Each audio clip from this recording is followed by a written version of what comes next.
Note to viewers, I am sorry the audio and video feed recordings are offset. I am currently using multiple freeware programs to make these FSX videos, and unfortunately I cannot fix this at this time. I will still do my best to explain all the features in this amazing mod anyway. Thanks for watching ahead of time. Yours truly, Joseph. Hey everyone, how's it going? It's Joseph here, and today we're going to be taking a look at a a2a aircraft. And I've had these airplanes for a while, actually a long time. I started Flight Simulator X when I was maybe 10 or 11 years old, and I had a very slow computer at the time, and I couldn't even basically operate the airplane in of itself at the time, and trying to make a voice and video recording was out of the question. But I've upgraded equipment, I've upgraded hardware, I've upgraded software. I'm on Steam Edition of Flight Simulator X these days, and things are getting better. So for the first time, I'm actually going to be able to bring you guys a review video of each a2a aircraft, and there's a couple of them I've got to get used to a little bit because I'm a little rusty. Haven't been able to operate the P-51 Mustang in quite some time. I forgot how to taxi it and some other things because it's a free castering. But we're currently at Northwest Arkansas Regional Airport in a Spitfire Mark II. I have both marks. I have the MK1 and the MK2 in the Submarine Spitfire a2a package, and I prefer the MK2, and I'll explain why as we go along. But before I do, I want to go on and show you some cool features that the a2a Simulations Spitfire comes with, and one of those being, if you need to check the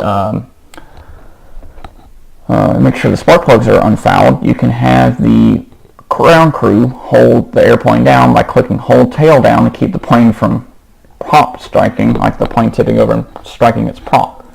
Another thing is you can do cold start and it removes the pilot, and some other things. You can remove the wheel chocks, place the wheel chocks, etc. And the radiator flap is for the radiator cooling system.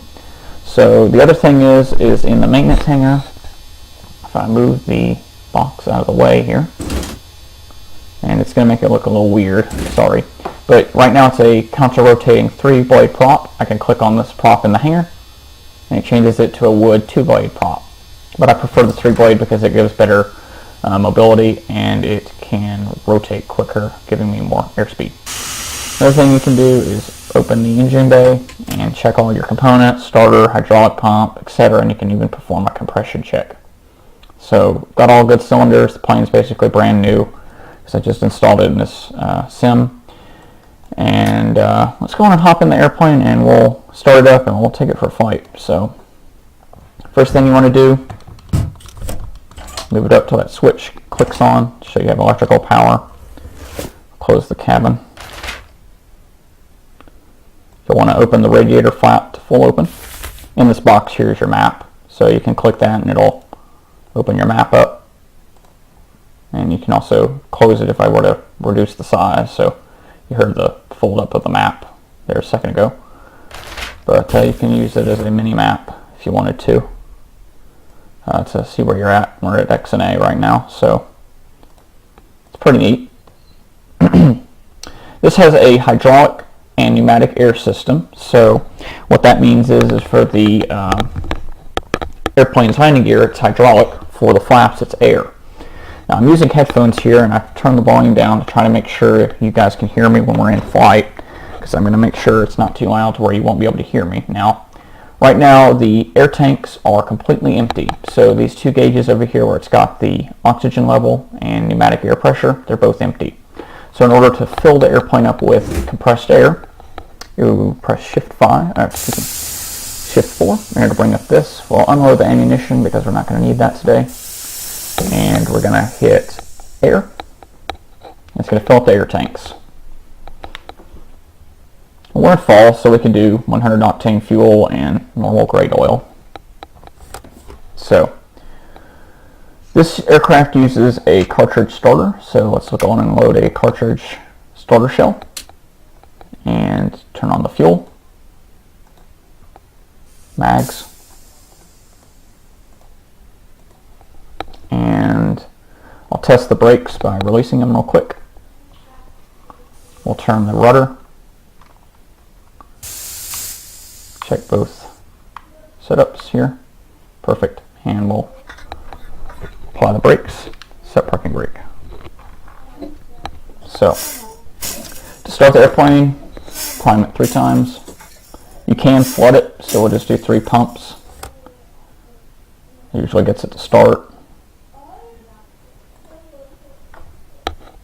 This knob here is your engine slow running cutout. We won't need that until we're ready to shut the plane down. Throttle's cracked. Push the propeller torque to full. We'll test the flaps real quick. They both went down, which is what we wanted to see. They're spring loaded and they'll retract. 1, 2. Okay. Now we're ready to start. So clear prop, and we will open this little knob here and hit the button, and I'll move up here, and we'll attempt to start. Here we go. We'll put headphones on so it's not quite so loud.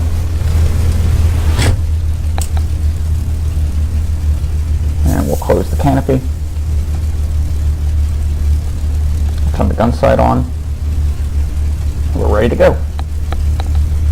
We'll go on and take this aircraft for a quick spin. We don't have to return to XNA, but I might try and do that just to have a place of return, kind of like an airbase, but we'll see.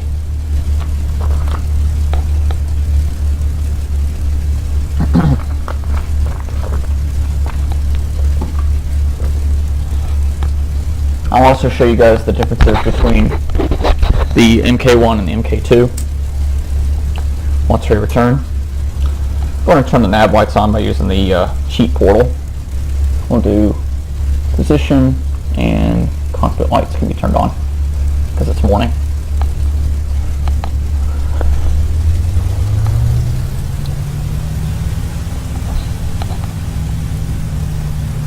And we'll go on a taxi.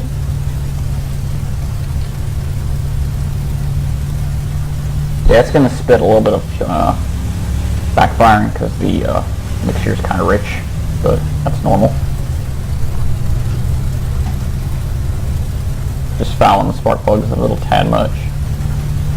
Just want to be real easy on it while it's warming up. Yeah, you can hear the pops and stuff. It's pretty neat.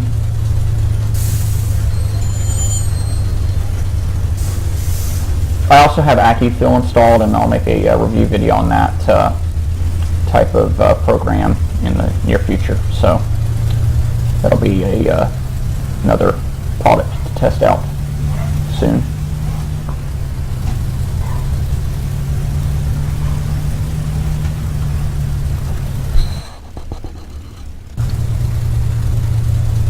Yeah, it's just going to backfire a little bit. It's a picky engine.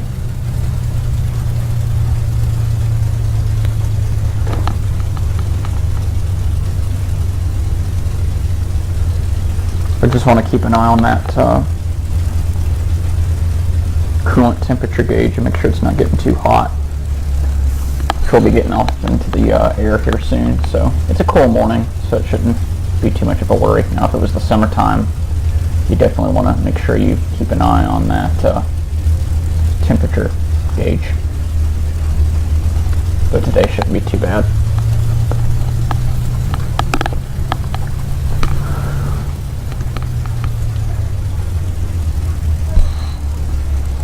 We'll perform a touch and go once we take off, just to let you see how the physics perform, and then we'll do a little bit of an air tour around Arkansas. We'll see how things go.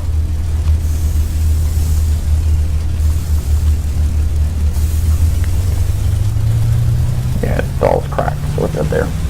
Just want to make sure it's clear before taking off.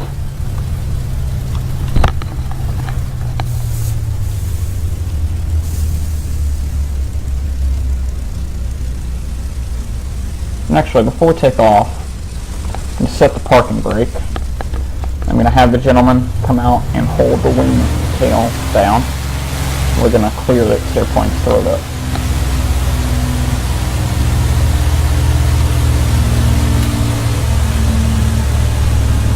Clear the spark plugs real quick. We'll check both mags.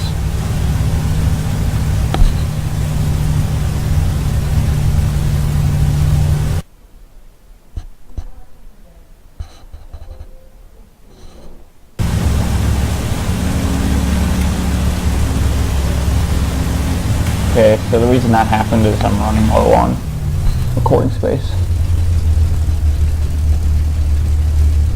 Okay, we should be good now. We cut the throttle back. Just wanted to clear the mags. Garbage. Alright guys, you can let go. Thanks. Alrighty, so we can turn our cockpit lights off and we'll go on and taxi out on the runway. Take off here. Yeah, it's still fussy. Still backfires. It's an old engine, you'd expect. Old Merlin engine. Alright, well, let's head on out.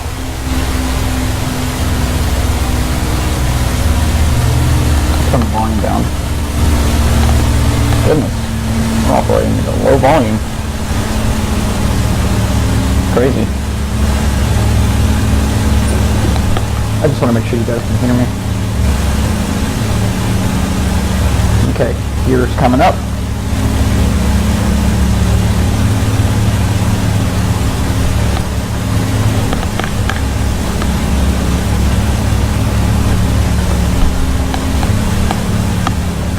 Just let it warm up.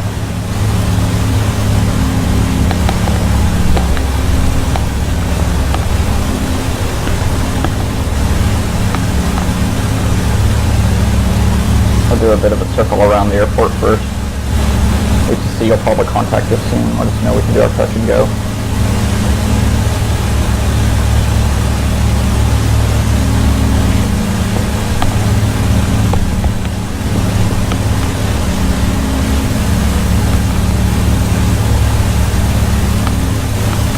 If not, we'll just go on and perform one anyway. Yeah, it's going to have us a different list, which is fine. I'm hearing a hissing. Hopefully we aren't overheating our engine. Let's see. Yep, you hear that hissing, guys? The airplane is overheating. So it's using its radiator to cool off. So hopefully we don't overstress the engine here. Let's see. Take it off torque a little bit.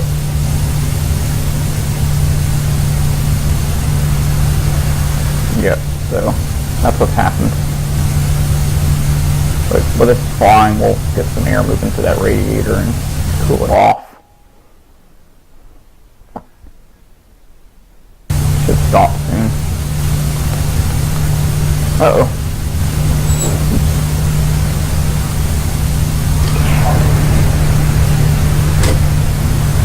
So we'll do a touch and go here. I'm going to open the cockpit so we can get some air moving in here.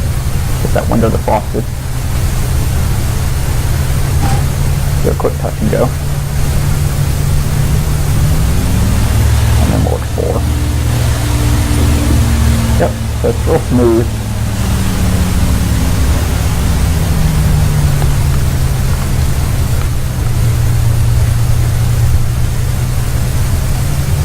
Yeah, so you can tell that the engine's hot because it's not getting a lot of RPM out of it.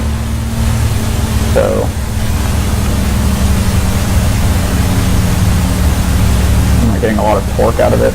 Just hot. So what I think I'm going to do here is I'm going to pause. I'm going to make it a cooler day. So I'll be right back. Alrighty, welcome back. So I set it to be 20 degrees outside. Hopefully that will help alleviate the overheating issue that we're experiencing with the engine. So now that it's cooler outside, the engine should be able to cool off a little bit faster. I do have the radiator door open to help it cool off. So in the meantime, we'll just have to idle real low with it. So we're going close to the canopy.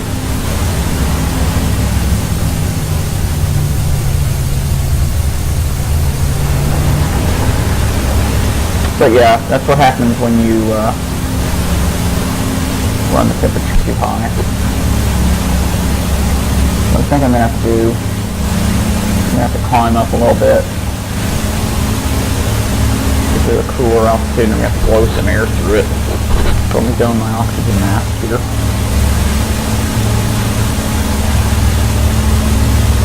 Turn that on. You have to climb to a high altitude, and you have to dive it. So I'll cool this engine off. It'll blow a lot of cool air through the radiator to help cool the engine. Now, no, you're not going to experience any fire yet. Okay, so it's about to stall, so I need to let up on it a little bit. And so we'll just climb to a little bit higher altitude. Hopefully we're not causing any physical damage to the engine at this point, but that is a possibility. So this is the type of stuff you have to deal with when you're operating a active fuel aircraft. So you just gotta limit it when the engine's too hot.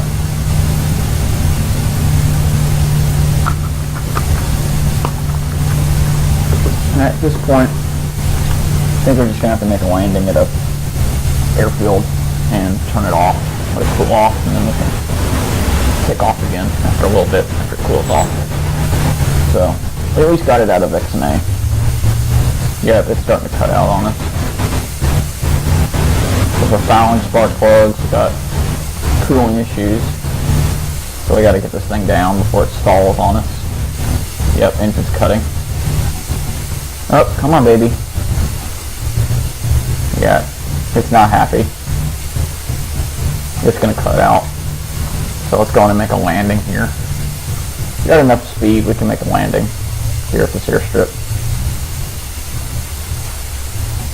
Just not going to use the flaps. The flaps cause a massive amount of drag. So we're going to have to land here. Hopefully I'll be able to bring it in safely. I'll use the flaps for a second just to slow us down. There we go.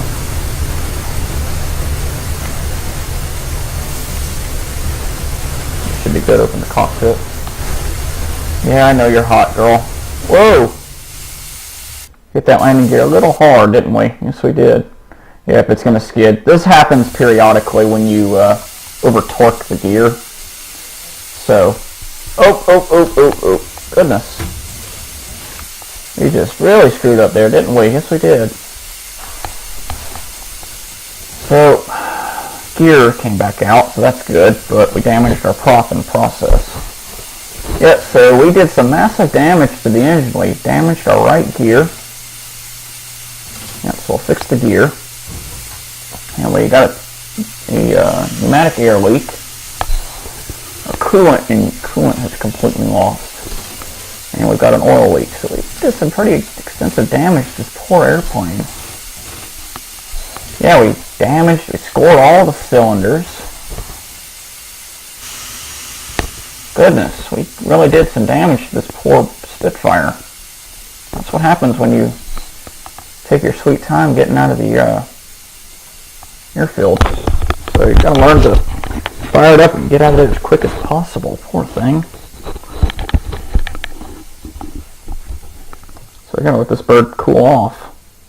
Try and take off again afterwards and do some more flying around, but goodness gracious.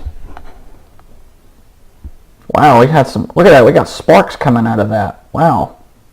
Definitely was hot. Yeah, so we're going to let this thing cool off and all of that, and I'll return shortly.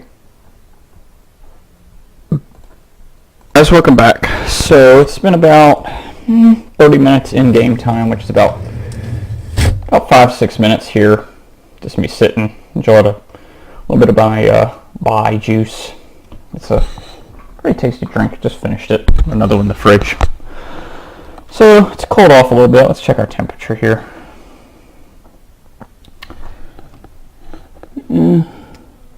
Still running a little bit warm, but we should be able to sustain proper engine operating temperatures now. So let's start it back up and we'll try again.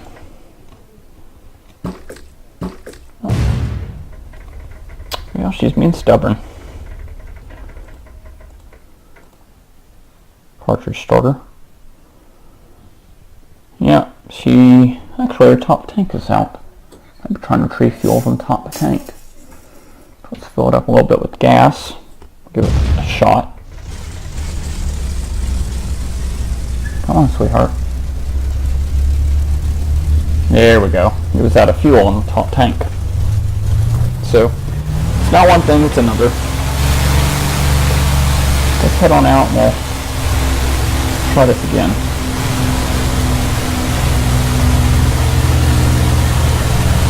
See if we can do this properly. I want to show you guys the proper physics. Okay.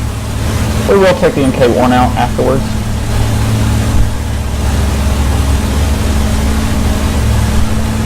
Okay, girl. Easy, easy. Don't strain yourself. Uh-oh. I'm just trying to prevent it from torquing over with too much heat.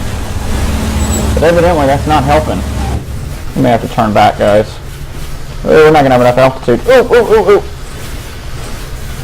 Yep. Oh, man. Well, I thought I had it, but I guess I didn't. Oops. Goodness. Well, we can consider that a fail. Well, you live and learn, I guess. At least we survived our incident. But this airplane is toast again. So, I guess I'll see you guys back at X&A with the Mark 1, just to give you guys a tour of the Mark 1. Oh well. So, let's just first of all see the damage we did this time to the poor Mark II. I usually was very good at this airplane, but again, I haven't played with this mod in almost a year and a half, so I'm not as good with the physics as I was before, but let's go on and check what damage we did this time. We know we got a bad left gear. And it was just the prop this time. Did we damage something else? No, everything in the engine compartment, I guess it just was fouled plugs. So every time you operate an AccuSim aircraft, it's always going to be something different. It may not be the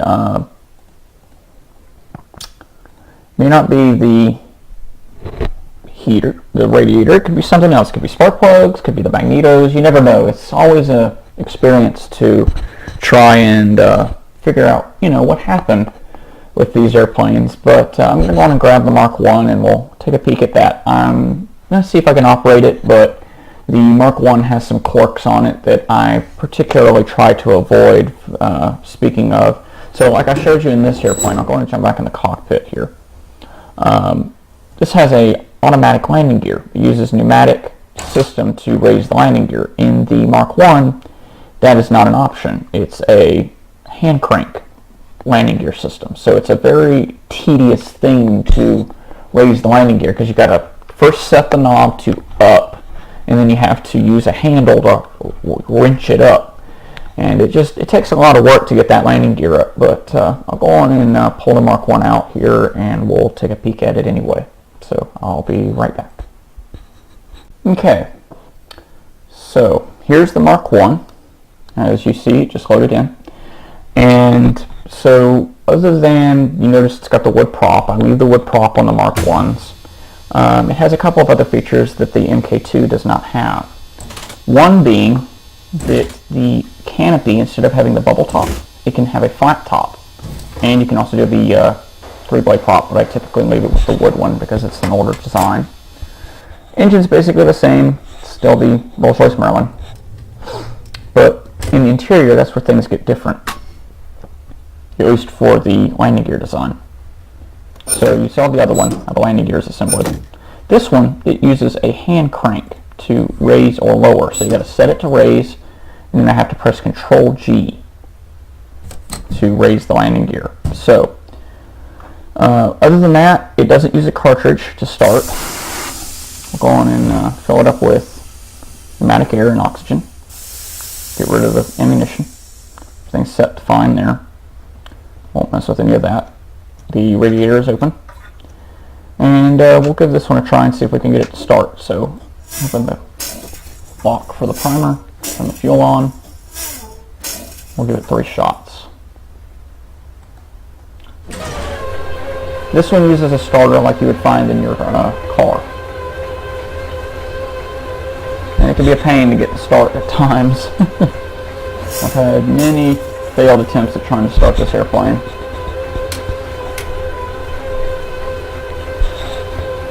Mags are on. Yes. Come on, sweetheart. Nope. Push the RPM up. There we go.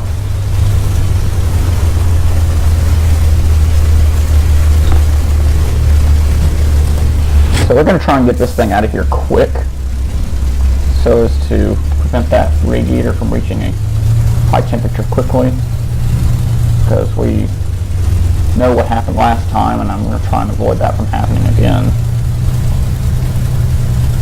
We go to the nearest, and you can already see the temperature is rising very quickly because this engine uses 12 cylinders and it's a nightmare to keep cool in this Arkansas weather as we usually have. But it's in the winter time, so it shouldn't be too hard to maintain. Don't know why it's so grumpy about the temperature. So it's already reaching close to 90 degrees. So we got to hustle up and get some air moving through that radiator. Can't wait. It's at 80 right now, so just keeping an eye on that temperature. If it starts hissing, then we know we've gotten in the air too late. So I'll try and see if I can fly this one. I'm not promising I'm going to do a very good job, but I'll try my best because I'm used to the Mark II.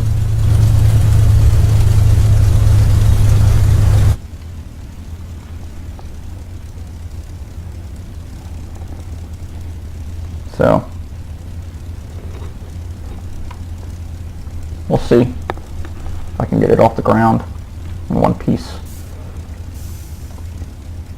and not cranky as all get out because I'm not running the radiator properly. Okay, let's get off the ground and we'll raise that gear once we get to a high enough altitude I feel comfortable with. Here's the sitting, backfiring. I'm going to turn the mask headphones on, turn the volume down. See if I can get off without overheating the engine. Okay, so raise. Okay, so that just adjusts this on my stick. What you want to do is Control G, press it until the gear comes up.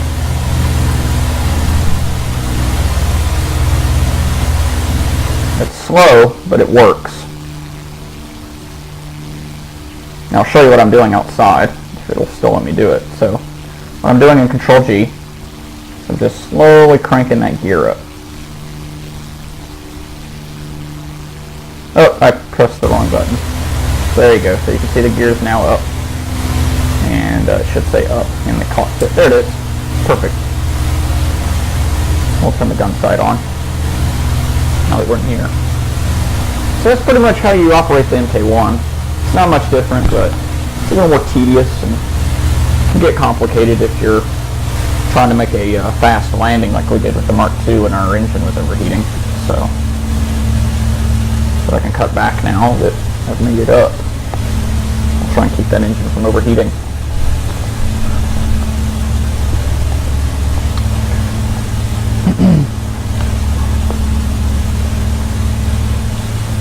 So yeah, that's the a2a Spitfire. I'll go on and return back to base and we'll taxi and shut it down. I'll show you how the slow cutting, the idle cutoff works. Slow idle cutoff, but we'll go on and return. I gotta go on and drop the gear now so that I have enough time to. You gotta plan ahead.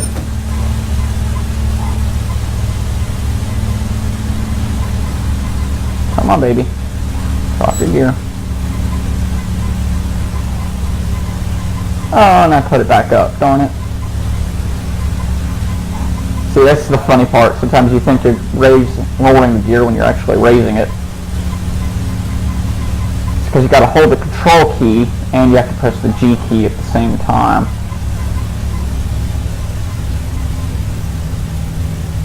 Hopefully I'm getting it down this time because we're floating over the runway. There we go.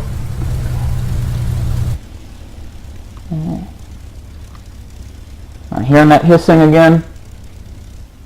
Is it hissing? Nope, it's just my imagination. I think it's hissing.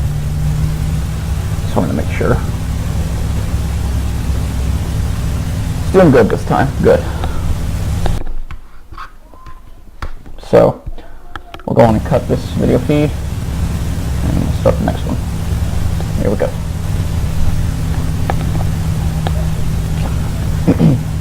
And you might notice that my voice is a little lagged behind the video, and that's because I'm using a separate program to record my voice versus the video feed, and that's why I sometimes will record a little bit longer than I'm actually recording my voice to try and catch up for that lost recorded time in Bandicam. So we're going to do a quick spin around and we'll come in for landing at XNA like we were originally intended to do once we were done exploring with the Mark II. And I'll leave a link in the description below to allow you guys, if you're interested in downloading this awesome payware aircraft, you can find it in the description below. So, hope you guys enjoyed, and once we shut the plane down, that'll be our goodbye. So, hopefully I didn't damage the gear again. It's pretty sturdy. Just trying to make sure I didn't damage it. Yeah, I think she'll be fine. Oh, did I damage it? Tell me I didn't damage it again. That landing gear is so sensitive. I hope I didn't damage it. Did I damage the gear? Guys, I may have damaged the gear for the third time in a row. Yep, I damaged it again. Well, isn't that just lovely? So what we're going to do here, just to go on and oh my goodness. I wanted to show you guys how the pneumatic shutdown works, but basically all it is it's a slow idle cut off. It basically tells the airplane to slowly shut the engine down, but you know what? I'm just going to call it done. We pretty much toured each airplane. It's not much more you can really experience. Pilot, if you don't wear an oxygen mask, it's got a surprise. I'm not going to spoil it for you. But that's pretty much the Mark I, Mark II Spitfire. Wish I could do better on the landing. I tried my hardest to make a perfect landing, but this plane's landing gear is very sensitive. So, hope you guys enjoyed, and I look forward to making further review videos. I got the Piper J365 Cub, I've got the P-51 Mustang, got the Albatross D3, I got a couple of other airplanes coming up, and you might see another upload here in a little while. I'm going to take a short break. But thank you so much for watching. If you like this content, be sure to smash that subscribe button and notification bell. There's more where that came from. Till then, happy flying, everybody.